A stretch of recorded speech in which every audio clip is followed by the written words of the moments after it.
Salut à tous et bienvenue dans cette nouvelle exploration urbaine. Aujourd'hui, je vous présente le château secret, qui n'est plus vraiment maintenant, mais qui est un lieu très emblématique du monde de l'urbex. Là, je me trouve actuellement dans la cuisine et d'ici peu, je vais vous montrer toutes les pièces que recèle ce fabuleux château. Car malgré un passage assez important, il y a encore énormément de choses à voir et énormément de pièces qui sont magnifiques. Donc je vous montre ça tout de suite.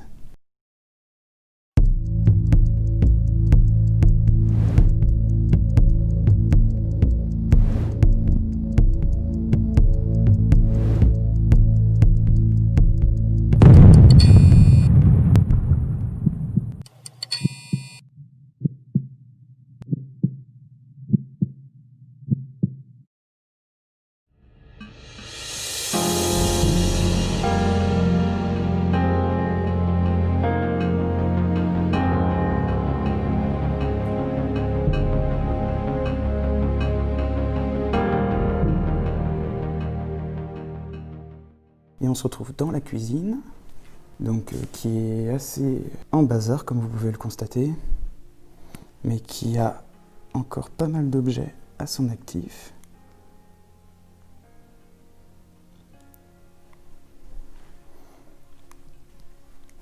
Alors, avec énormément de poêles, je vais me reculer un peu.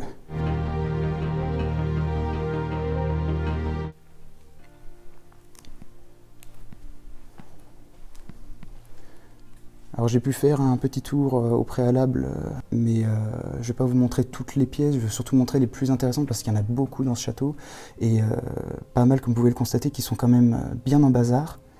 Donc on va regarder plus en détail celles qui nous importent le plus. Comme je vous le disais, il y a eu pas mal de passages ici malheureusement, pas mal de choses qui ont été saccagées, donc c'est vrai que c'est toujours appréciable de voir quelques pièces qui sont restées dans un bel état.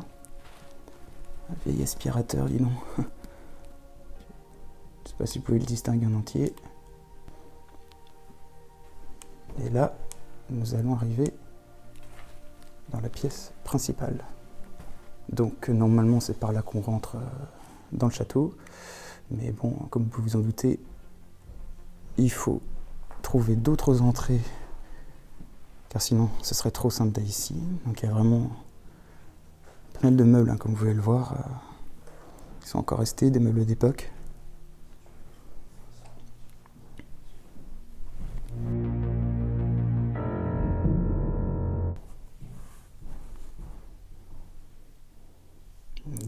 De vieux papiers. Ça doit faire déjà un bon nombre d'années qu'il est abandonné malheureusement. Donc là, on arrive exactement dans une des pièces que je vous parlais précédemment, vraiment une pièce qui est magnifique. Enfin, une des pièces en tout cas qui est le mieux préservée de cet urbex. Donc on a encore la vaisselle en porcelaine.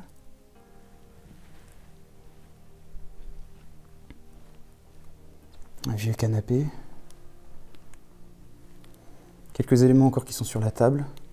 Donc je vais me reculer un peu pour que vous puissiez voir la pièce dans son ensemble.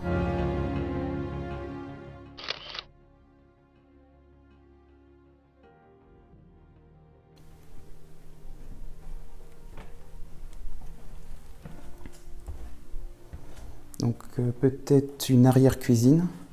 Ouais, donc comme vous pouvez voir, je ne vous montre pas toutes les parties du château parce que vraiment, ça mêle vraiment objet du château et ces personnes qui sont venues faire la fête ou qui sont venues casser malheureusement. C'est bien dommage. Et aussi parce qu'il y a beaucoup de factures des propriétaires aussi. Donc ça pourrait permettre de révéler l'endroit de ce lieu, ce serait bien dommage. Voilà, d'ailleurs une table de ping-pong. D'accord. Donc là, cette pièce, elle est plutôt sombre. Je ne sais pas si vous allez voir grand-chose. C'est vrai qu'elle est quand même assez sombre et je n'ai pas de flash, malheureusement. Portrait. Alors, nous revenons ici. Donc une pièce, alors je vais essayer de vous montrer, parce qu'il y a quand même un plafond qui est assez haut. Donc là, comme vous pouvez le constater, c'est quand même une pièce qui est assez volumineuse. Bon, avec toujours ces petites mises en scène d'urbexer.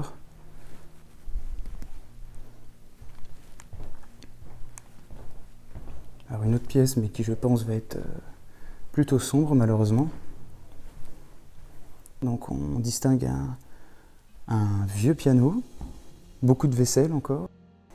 Donc on va pouvoir monter les escaliers maintenant.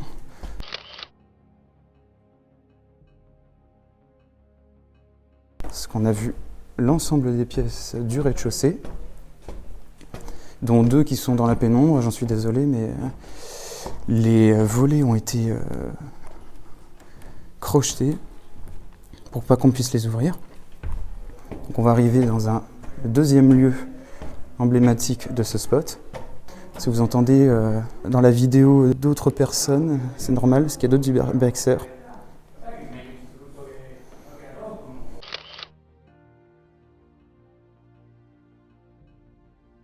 Donc qui donne au rez-de-chaussée, comme on a pu le voir tout à l'heure.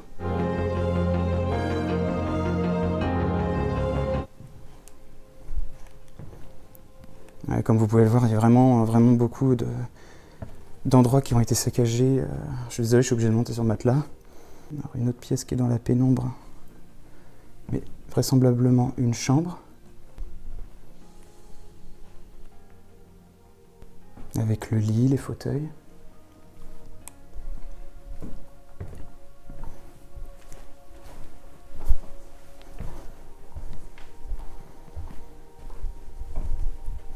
On va continuer d'avancer.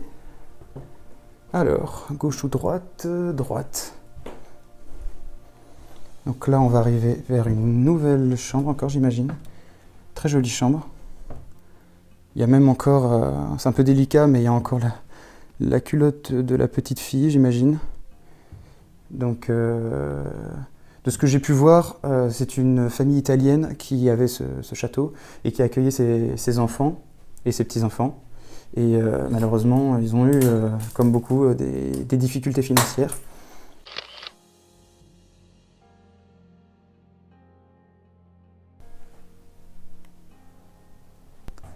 Ça nous emmène vers la petite salle de bain et l'autre chambre que vous avez pu voir tout à l'heure.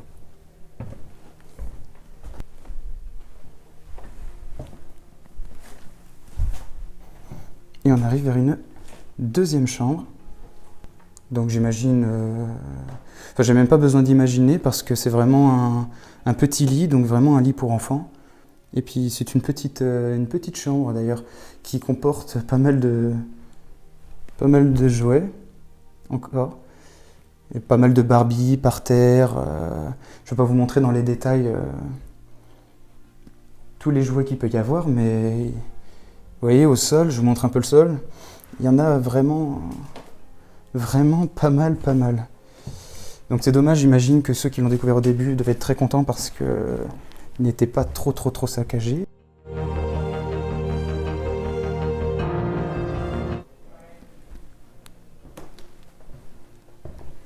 On va voir ce qui se cache de l'autre côté du château.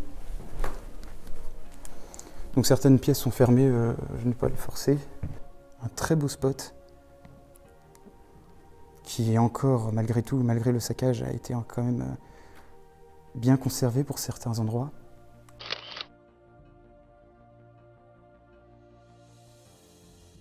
Il devait y avoir un magnifique tableau ici avant, c'est dommage.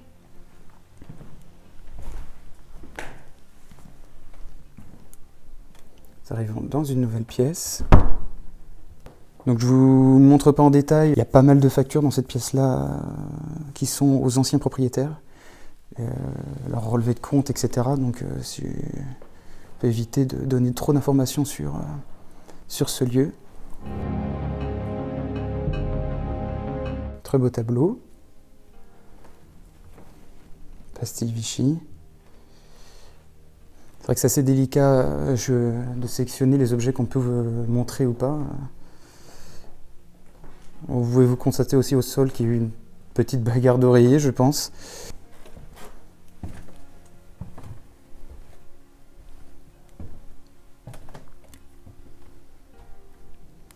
Encore une autre chambre. Donc chaque chambre a à peu près Non, elles ont toutes même d'ailleurs, en fait, leur petite salle de bain à côté. C'est bien pratique. Faut dire que la bâtisse est très grande. Alors, vous pouvez voir, il y a quand même pas mal de choses. Bon, aussi un gros dégât des eaux, visiblement. Mais en même temps, quand c'est laissé à l'abandon, ce n'est pas étonnant. Une autre pièce très atypique, donc vous pouvez voir avec le coucher de soleil qui arrive progressivement, c'est très joli.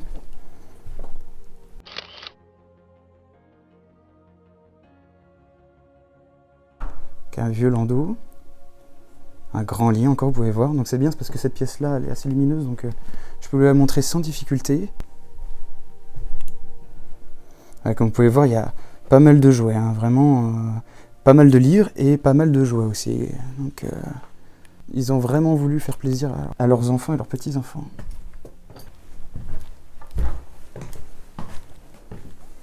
Donc on arrive dans cette pièce extraordinaire.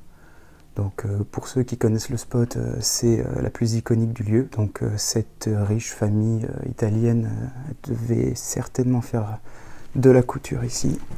C'est vraiment une très très très belle pièce.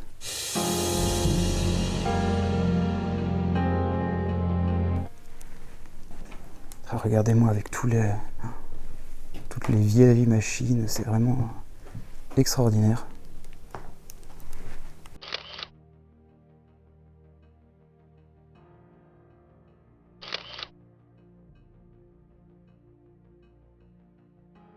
Tous les livres qui sont encore ici.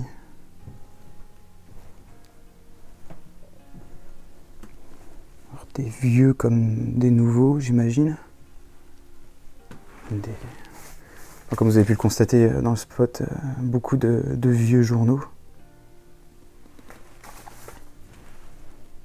Il y a même encore sur la bobine de fil. Rien que cette pièce déjà est magnifique, gorgée d'histoire, c'est vraiment incroyable. Avec la tombée de la nuit qui arrive, les couleurs sont magnifiques je trouve. Regardez-moi ça, c'est vraiment un plaisir. Les machines Singer, ou Singer, je ne sais pas comment ça se dit, Singer je pense. J'espère que cette vidéo vous aura plu. Moi, je me trouve actuellement dans une des pièces les plus iconiques du château.